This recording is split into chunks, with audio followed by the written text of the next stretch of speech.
book lovers, welcome back to my channel. It is currently June, which means it's about to be summer, and I have my summer TBR to share with you all. These are the books that I'm hoping to read in the next 3 months. It's not too crazy of a TBR since I do have 3 whole months to read them, and I am including some upcoming summer releases on my TBR. But before I get into my summer TBR, I did want to give a little update on how well I did with my spring TBR. I'm actually really proud of myself because I read a lot more than I expected to on my list. There were only 6 books out of the 18 on my list that I did not get to, so I did read 2/3 of my TBR, and one of the books doesn't even count anymore because it was supposed to release back in spring but got pushed back to summer. I won't really get into like reviewing the books on that TBR, I'll save that for my wrap-ups, but I did want to talk about the highlights, my favorites of that TBR. I read and loved Love on the Brain by Ali Hazelwood. I actually just finished that over the weekend and it was so freaking adorable. My Killer Vacation by Tessa Bailey was also really good.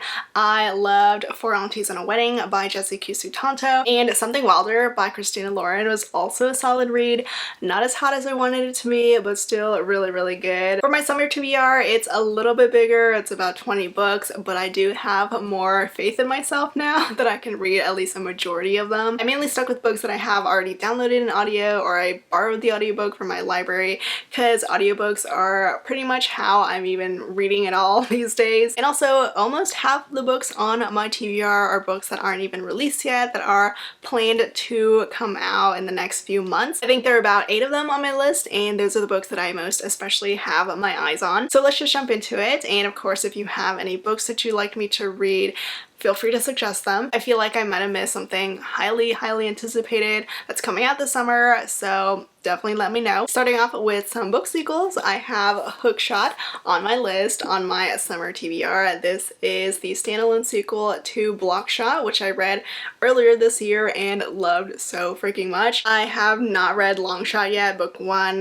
but I've kind of been pushing it off because I haven't been in the mood to read about that book's topic, and I'm like 99% sure I'm gonna read book 3 before I get to book 1. But I have been craving Kennedy Ryan lately. Like, her writing and her romances just are incredible, but sometimes they can get emotionally exhausting, so I do need a break between my Kennedy Ryan reads. But now I feel like is the perfect time to pick up another one of her books. This is a sports romance with a basketball player hero. He is divorced and a single dad, so catnip for me. I actually really liked his character when he showed up in book 2, so I'm very excited to read about him. And then I have a couple books that were on my spring TBR that I kind of shifted to the summer TBR because I never got to them. But this first one is the one that doesn't count because the release date got pushed back to June, end of June. This is The Company of Fiends by Catherine Moon. I think it was supposed to come out in April or May, but now it's pushed back to this month.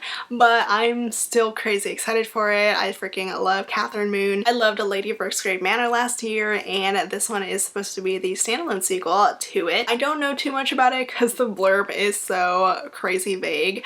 It's basically about this theater for monsters, and the heroine might be a monster herself. I'm hoping it's gonna be reverse harem, but it doesn't really say if it is or not. But yeah, hopefully this one doesn't get pushed back again. Grace Under Fire by Julie Garwood is another book that I didn't get to in spring. This one I have an arc of. It's been sitting on my Kindle for months now, and I haven't touched it yet. Kind of scared too, or maybe not scared but a little nervous maybe, because what if I don't love it, and also what if it's so different from all the other Julie Garwood books that I've read. I mean, I've mostly read her historical romances, but I have read one of her romantic suspense books, the book that was released before this one. That was Wired, which came out in 2017, so it's been a 5-year hiatus for Julie Garwood. I haven't looked at reviews yet. I kind of want to go into this one blind. It is one of her romantic suspense books. The heroine goes to Scotland, which is very promising. She goes to Scotland to receive an inheritance, and the hero is kind of like, he assigns himself as her bodyguard. He's a Navy SEAL, and there might be some enemies to lovers vibes that I'm getting from this blurb. I did not end up getting to The War of Two Queens by Jennifer L. Armentrout during spring, so I have moved this to my summer TBR. Will I get to it? I don't know. It's not like high up on my TBR, but I want to put it there so I can push myself to read it. I actually did start it like months ago when I got the arc for it, but For some reason, I always have such a hard time getting back into her books. They always start off really slow for me, and when I read them, I'm like, what am I missing? What did I forget? But hey, I got this pretty hardcover. This not really special edition, but it is special. But I asked for it for my birthday, even though I knew it wasn't gonna come out until like May because of supply chain issues for the hardcover. But look how pretty this naked hardcover is. Some pretty foiling on the naked hardcover, and there's some gorgeous fan art too. So maybe this is going to be the motivation I need to finally get to this book. Also, I think the reason why that I've been pushing this one off as well is because of how polarizing this book has made so many readers. I can kind of guess the reason why for this, but I'm still trying to avoid spoilers. And the other fantasy sequel that I did not get to is the Behemoth House of Sky and Breath by Sarah J. Maas. This is another book that I have on this TBR to motivate myself to try to get to it. I do love Sarah J. Maas, maybe not as much as a lot of other people do, but the series I did struggle with. I did not love book one, so I haven't really been excited to read this sequel, especially since it's over 800 pages again. I've been debating whether I want to read JLA and SJM back to back and make a reading vlog out of it, but we will see if I ever get to them. And then for some other sequels, I have A Scoundrel of Her Own by Stacey Reid. I actually had this on my TBR for Historical Romance Readathon, but I absolutely failed that this last round. So on to my summer TBR it goes. This is a historical romance. It's book 3 in the Sinful Wallflower series, which I've been enjoying so much. I've been so excited for this couple since I read book 1 because the hero, he's like this wealthy, powerful figure in the underground, like the London underworld, and the heroine, she is the daughter of a marquis, but she also moonlights as like a singer in his world. And from what the little that we got of them in book 2, we could totally tell how obsessed this hero is with the heroine. So if you know me, I am a total sucker for alpha obsessed heroes. I love them so much. And I mean, I love Stacey Reid in general. I love how emotional and angsty and hot her historical romances are. And I also just borrowed the audiobook for this from my library, so I really have no excuse to not read it. I also finally got the audiobook for The Long Game by Rachel Reed. This is the latest book in her Game Changer series, her Hockey Romance series. I actually was really dumb and put the ebook on hold, which I did not want. So when that came in a couple weeks ago, I was like, wait, what did I do? So I immediately returned that and put the audiobook on hold, and I had to wait a couple weeks for it, but it's finally here. This is book 6 in the series, but it's technically like a direct sequel for book 2, which is Heated Rivalry, because it's a continuation of that couple's romance. Shane and Ilya, their romance ended on a very happy for now note, which I was not a fan of. I mean, I liked the book. It was a good enemies to lovers romance, but I was not happy with how things ended because we didn't really get a happily ever after. But we are finally getting one with the sequel, so I'm excited to see how things turn out for them. Kiss Hard by Nalini Singh is another sports romance on my summer TBR. This is book 4 in her Hard Play series, which is one of her contemporary romance series. I'm just the biggest Nalini Singh fangirl. I mean, I love how she writes almost everything, and she does them so well too. So for this series, the 3rd book actually released a little while ago, back in 2020, and I almost completely forgot there's supposed to be another book coming out. So this release was a bit of a surprise for me, but I finally got the audiobook and I am crazy excited to read it. I'm probably gonna get to it pretty soon, but it is a sports romance. It's enemies to lovers too. It's like enemies to partners in crime to lovers. The hero is a rugby player and the heroine is in the Paralympics. The main characters have known each other since they were younger, since they were teens, and I love romances like that. And it has been a while since the last time I read a Nalini Singh book, so it's about due time. And then these next few books are romances that are coming out in the next few months, in June, July, and August. The June one is Twisted Lies by Anna Huang. This is the 4th and final book in her Twisted series, and we're finally getting Stella and Christian's romance. They were first teased in book 2, so we've waited a little while for them to finally get here. He's this obsessed alpha hero, so obviously I already love him, and this time we're getting a fake dating romance. I also do really like that the heroine, that Stella, is a social media influencer. I kind of love reading romances with main characters like this, like influencers or YouTubers. I just think it's really interesting. So that one's coming out in June, and then the July one is Misfits Like Us by Krista and Becca Ritchie. This is book 11 in the Like Us series, and no, I have not read book 10 yet. I'm just not really interested in the throuple anymore. I thought their plot was kind of boring, but I am really looking forward to Luna and Donnelly's romance. They've kind of been teased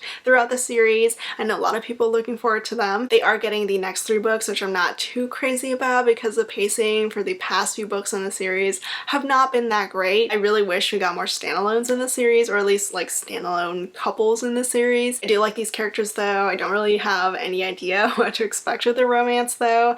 Maybe it's gonna be forbidden. I do remember that they were the couple, I think, that got caught when he was going down on her in her room. I'm just hoping for this couple that Krista and Becca Ritchie can make me fall back in love with their books. And then the final sequel that is on my summer TBR that is out in August is Ruby Fever by Alona Andrews. This is the 6th book in their Hidden Legacy series, and it's also the 3rd and final book for Catalina and Alessandro, their romance. I barely remember the plot for the last 2 books, so I'm definitely gonna need to do a reread. I do love rereading the series, but I've mostly only reread the first 3 books because Nevada and Rogan own my heart. But Ruby Fever has been a long time coming because the release got pushed back a whole year. So it's been 2 years since book 5 came out, and I'm so ready for this book to release. I love everything Alona Andrews, so I'm 100% sure I'll end up loving this one. And then for some standalones and also like new series for me, I really want to read Kinetic by Rue Nix. This is another book with a release that also got pushed back,